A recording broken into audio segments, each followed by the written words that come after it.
this video, we're going to continue to work in configurations, and we're going to focus on customers. So I'm going to go to Stores, and then Configuration.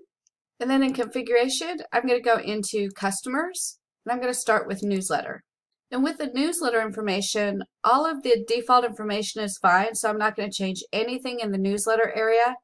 The next area I'm going to go to is Customer Configuration. And in here I've got Account Sharing, which is going to stay the same. Online Customer Options, which is going to stay the same. And then Create New Account Options, and all of that's going to stay the same. And then Password Options. And there's one thing that I'm going to change in the password option, and that is the number of required character classes. If you guys have ever had to save your passwords, you know that each one requires something different. So in this case, the number of different character classes could include that you have to have a lowercase, an uppercase, digits, and special characters. By default, they have to have 3 of those. I'm going to change the default, and I'm going to change it to 2. So they only have to have 2 of those instead of 3. It will make their password easier, and they don't have to jump through hoops to create a password. Down here where it says account information, we'll keep everything the same. On name and address options, on show prefix, you can change that if you want to show yes, and then have a drop down that includes Mr., Miss, Mrs., but you can leave it the default for the start, and if you want to change that later, you can. So everything else here, default, can remain the same. Login options can remain the same. Address templates can remain the same.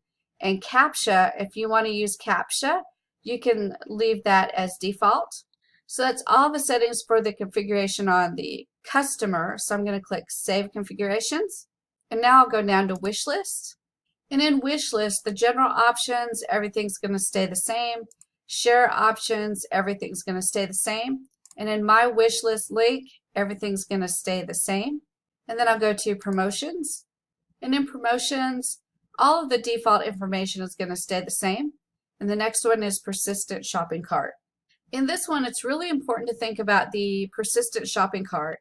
This is the one where when you start shopping, if you put something into your cart and then you leave the website, a lot of places, if you go back to the website, it will still have the item in your cart. That's called Persistent Shopping Cart. And by default, this is turned off, but I want to turn mine on because it's such a valuable tool to use to encourage someone to make a purchase. A lot of times people will use their Persistent Shopping Cart as almost like a wish list, where they'll put it in their shopping cart so they can come back later and purchase. So we'll go ahead and click yes, and then we'll leave all the default settings the same, and then I'm going to click Save Configuration.